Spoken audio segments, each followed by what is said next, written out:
Bueno, buenas noches compañeros y docentes. El día de hoy vamos a hablar acerca de qué busca la antropología filosófica. Somos el grupo número uno que está conformado por Cristina Muyulema, Milena Riera, Maoli Rivera y Vanity Vinces y quien les habla, Andrea Ansúrez. Y como una breve introducción acerca de qué es la antropología filosófica, tengo que la antropología filosófica emerge como una subdisciplina interna a la filosofía. Esta procura sistematizar los esfuerzos por responder la pregunta acerca de qué es el ser humano. El objeto de estudio de la antropología filosófica surge de la preocupación por conocer más acerca de la existencia de nosotros y la necesidad de profundizar en nosotros mismos. A continuación, mi compañera Iván Tibitzes. Bueno, a mí me tocó el antropólogo Edward Burnett Taylor. El británico Edward Burnett Taylor, considerado como uno de los padres de la antropología moderna, tras descubrir su interés por la antropología en 1856, al acompañar al etnólogo inglés Henry Christie a México para realizar una expedición que duró 6 meses. Publicó su primer libro Anahuac o México y los mexicanos antiguos y modernos, el cual fue editado en Londres en 1861.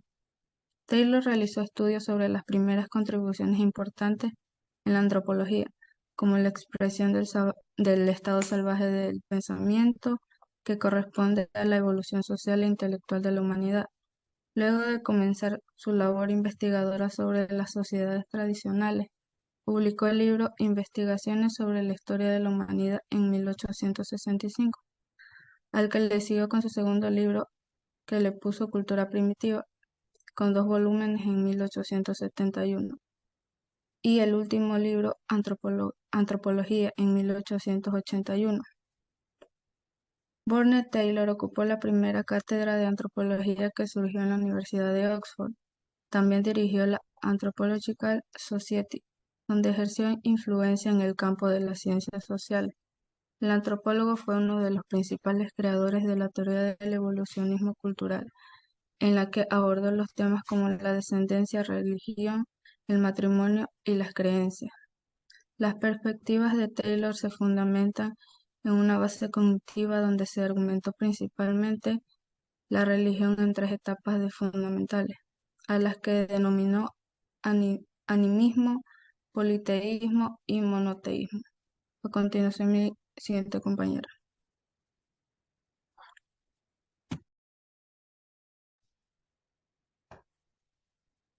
Eh, Buenas compañeros. Mi filósofo es Franz Boas. Franz Boas fue un antropólogo estadounidense de origen judío-alemán. Ha sido considerado como el padre de la antropología estadounidense y se le asocia con el historicismo antropológico. Boas fue uno de los más destacados opositores a la idea del racismo científico, que defendían la raza como un concepto biológico y afirmaban que el comportamiento humano era explicable mediante la tipología de las características biológicas. Dentro de sus aportes, Franz Boas es conocido por sus trabajos estudiando los indios Kawajuk en el norte de Vancouver, Canadá, que le permitieron establecer un nuevo concepto de cultura y raza, así como una de las más influyentes corrientes antropológicas, el relativismo cultural. Su tesis doctoral de geografía, denominada Las contribuciones al entendimiento del color del agua, fue la causante de hacer transitar a Boas desde ciencias duras a las sociales, donde iba a ser un aporte de la construcción de la teoría antropológica. Él fue quien concibió una antropología que basculara sobre 4 pilares: la antropología física, la arqueología, la lingüística y la antropología social. Es la misma concepción de la antropología que sigue estando presente en la actualidad. La Escuela de Cultura y Personalidad surge bajo la influencia del trabajo de Franz Boas, particularismo histórico, y a partir de la labor desarrollada por Luc Benedict junto a la colaboración de Margaret Mead, teniendo su máximo auge entre 1920 y 1940. Es considerado el fundador de la antropología cultural en 1911, donde creó el movimiento Cultura y Personalidad. Fue el fundador de la escuela relativista, cuyo campo de estudio era la cultura y su evolución desde las sociedades primitivas, donde desde su concepción cada cultura era una unidad formada por un conjunto de elementos interrelacionados y dependientes, cuya función había que analizar. En 1911 escribió La mente del hombre primitivo, obra que fue considerada desde su publicación como uno de los textos fundamentales de la antropología, disciplina que Boas contribuyó en gran medida a asentar y difundir. A continuación, mi siguiente compañero.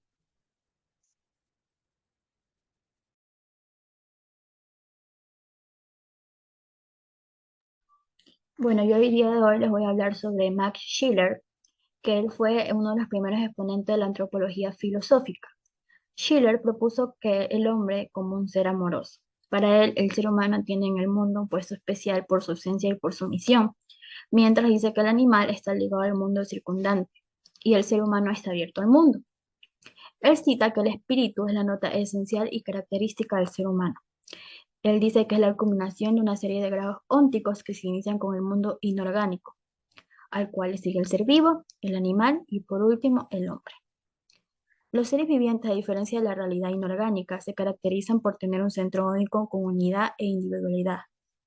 Y también dice que la diferencia existente entre los seres vivientes, desde las plantas hasta el hombre, es una diferencia gradual a excepción de la espiritualidad, que es una nota exclusiva y característica del hombre.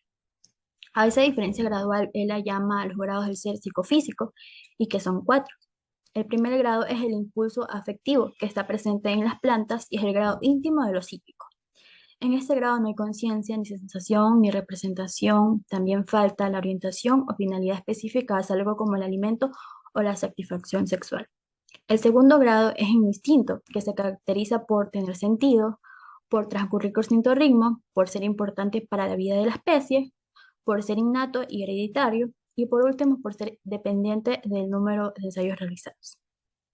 Como tercer grado, él nos cita que la memoria asociativa, cuya base es el reflejo condicionado de Pavlov, y que con respecto al instinto es un poderoso instrumento de liberación. Y como último grado es la inteligencia práctica, la cual consiste en tener la capacidad de elegir y preferir entre los bienes. Tiene sentido, responde a situaciones nuevas, no programadas, en la genética de la especie, y acontece del súbdito, con independencia de los ensayos realizados. También dice que él responde a las preguntas de qué es el hombre, él responde con dos conceptos. El primero es el ser, es el ser en que fundamenta de todas las cosas, la divinidad, que se autorrealiza y se reconoce a sí misma. El hombre es en este sentido coautor en la lucha por la divinidad. Y como segundo concepto dice que somos seres espirituales, lo cual entre otras cosas nos permite tener una captación inmediata e intuitiva de la esencia de las cosas. A continuación, mi compañera Mauri. Bueno, buenas noches compañeras, buenas noches profesor. El siguiente autor que detalla la búsqueda antropológica de la filosofía es Helmut Plessner. Nació en 1892. Él fue un filósofo y sociólogo alemán. Fue uno de los impulsores de la antropología filosófica. De hecho, se lo considera uno de sus fundadores junto con Max Schiller y Arnold Gehrig. Hoy en día es conocido por la denominación que hizo sobre la excentricidad del hombre en el mundo, una teoría según la cual el ser humano es el único animal capaz de trascender a su cuerpo, a su propio cuerpo. Plessner, como un profundo conocedor de la biología, de la zoología y la medicina, desarrolló a través de una comparación con la tradición darwiniana una teoría general de la sensación basada en la filosofía radicalmente antidualista del cuerpo. A la centricidad del instinto de los animales contractó el carácter excéntrico del hombre, un ser vivo que se inserta en los límites corporales y en un entorno y al mismo tiempo está fuera de ellos y abierto al mundo. En su antropología política de 1931, Plessner desarrolla la forma en la que los grupos humanos persiguen el principio de la necesidad creativa de la relación de indeterminación con respecto a sí mismos, con respecto a los demás, en reciprocidad y con respecto al mundo. Se aventuran a establecer una zona de familiaridad y reconocen el deber del otro como un político, un deber de apoyar esta construcción como una posición contra las zonas extranjeras. Plessner desarrolló una antropología filosófica y una antropología biológica que pueden hoy considerarse una hermenéutica de la naturaleza. Según Plessner, la vida se expresa a ella misma y parte de esta expresión se realiza en términos de formas de vida sensibles. Su pensamiento arraiga no solo a la filosofía, fue discípulo de Husserl en Gotinga, sino también en la biología y en la zoología. La obra de Plessner cubre un campo muy amplio, pues abarca desde la fundamentación teórica del concepto de vida humana, los grados del orgánico y el hombre, hasta una reflexión filosófica sobre las formas en las que aquella se manifiesta histórica y políticamente. A continuación, mi compañera. Buenas noches, compañeros, profesor. Yo les voy a hablar sobre Clifford James Geertz, que fue uno de los grandes antropólogos que nació el 23 de agosto de 1926 y murió el 30 de octubre del 2006. Fue un antropólogo estadounidense, profesor del Instituto for Advanced Study de la Universidad de Princeton, Nueva Jersey. Geertz sostenía que para estudiar la cultura desde un punto de vista antropológico es imposible aplicar una ley o una teoría determinada. La única manera de estudiar las conductas humanas dentro del contexto cultural al cual pertenece es a través de la experiencia y de la observación del investigador. De esta manera, las manifestaciones de cada cultura, según Geertz, deben ser estudiadas de la misma manera que la arqueología estudia el suelo, capa por capa, desde la más externa, es decir, desde aquella en donde los símbolos culturales se manifiestan de manera más clara, hasta la capa más profunda donde se encuentra la matriz de estos símbolos, a los cuales hay que indicarles el significado, dejando de lado los aspectos ontológicos del mismo. Geertz condujo numerosas investigaciones etnográficas en el sudeste asiático y África del Norte. Además, ha realizado importantes aportes a la teoría social y cultural, y continúa como una voz importante en el giro del interés antropológico hacia los marcos simbólicos en los que los pueblos viven con sus propias vidas. Ha trabajado sobre religión, especialmente sobre el Islam, sobre los bares comerciales tradicionales, ha indagado en el desarrollo económico y en la cultura política, así como en la vida aldeana y familiar. Hasta su muerte estuvo trabajando de manera general en la cuestión de la diversidad étnica y sus aplicaciones en el mundo moderno. Escribió sobre su trabajo en Indonesia y Marruecos, escribió ensayos como Juego Profundo, notas sobre la riña de gallos en Bali, que se puede encontrar en su libro La interpretación de culturas, donde analizó las relaciones y fricciones en clases sociales que son construidas, enfatizadas y mantenidas por la sociedad impuesta. En este ensayo, Geertz explica como un concepto del filósofo británico Jeremy Bentham 1748 y 1832 define el juego profundo como un juego con apuestas tan altas que ninguna persona racional se involucraría. En él, las cantidades de dinero y el estado involucrados en las breves peleas de gallo hacen que las peleas de gallo balineses sean un juego profundo. Geertz se propone a resolver el problema del por qué prevalece la actividad. Bueno, esto ha sido la interpretación del grupo 1. Gracias por su atención.